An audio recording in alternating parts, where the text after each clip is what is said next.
The American Heart Association says access to an automatic defibrillator, or AED, improves chances for survival when a heart stops. However, our investigation found the one thing that can shock a student back to life is optional in many states. As of February 2025, fewer than half of states have legislation mandating AEDs in all schools, while nearly 35 million students attend schools in states with no legislative requirements. In Washington state, a mother has made it her mission to honor her late son by making sure no other parent experiences what she went through. Reporter Mia Villanueva shows us how she took her grief and turned it into life-saving work. We got a call and they said, there's been an incident on the field with Quinn and we had to call an ambulance. Can you get up here?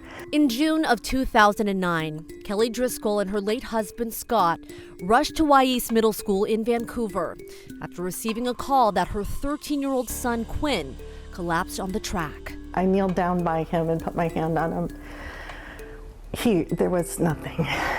He was transported to a hospital where efforts to resuscitate him continued, but Quinn did not survive. His cause of death was ruled as a sudden cardiac arrest caused by a condition called hypertrophic cardiomyopathy, a condition Kelly did not know her healthy, active 13-year-old son had. Right then and there, I think we knew we had to do something. When Quinn collapsed, Kelly says an AED, or automated external defibrillator, was on campus, but didn't make it out to the field before the ambulance got there. Kelly soon learned that many schools were entirely without the life-saving device. A lot of schools didn't even have AEDs, and they didn't have plans in place of retrieving them when a medical emergency was called. That was the founding moment of the Quinn Driscoll Foundation. One of its missions, providing grants for outfitting schools with AEDs. One of the schools that received a donation from the Quinn Driscoll Foundation was Evergreen High School. In 2013, nearly 4 years after Quinn died, and 2 days before Valentine's Day, that donation saved Heidi Stewart's life. The AED was brought by the school nurse on site, Nurse Debbie, and she was able to bring it within 2 minutes of me collapsing. That AED revived Heidi 3 times before she was transported to Peace Health Southwest Washington Medical Center, where she was diagnosed with a rare hereditary heart condition. It's also where she met Kelly Driscoll, Quinn's mom, and the woman who arguably saved her life. To date, Kelly says they've donated over $100,000 toward equipping schools with AEDs. In fact, the Evergreen School District has equipped all of its schools with AEDs, above and beyond Washington State's standard that only requires AEDs on high school campuses. For Heidi, one bittersweet truth is never lost on her. Had Quinn not died, she may not be here today.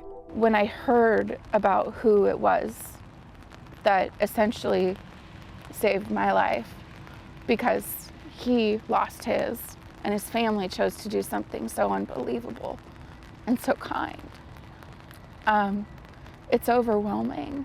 What do you do with that gratitude? What Heidi did and continues to do is give back. She works for the American Heart Association, advocating for people, especially women, to be aware and take control of their heart health. And at the heart of her mission, Quinn. A boy she never met, whose short life continues to have a profound impact on hers. As fate would have it, Heidi is now engaged to Quinn's best friend, Jacob. We have a guardian angel up there who's maybe playing puppeteer a little bit or talking to God. Quinn would be thrilled. Another sign perhaps that Quinn is still around, forever 13, but forever loved. We just knew that there was a purpose for Quinn's life, and unfortunately it wasn't as long as we'd wanted it to be, but he brought something positive from his passing. On December 26, 2024, President Joe Biden signed the Bipartisan Hearts Act into law. The Hearts Act mandates schools develop and implement a plan to respond to cardiac emergencies, ensures students and staff are trained in CPR and the use of AEDs, and provides grants in aid to schools in acquiring AEDs. In Portland, Oregon, I'm Mia Villanueva.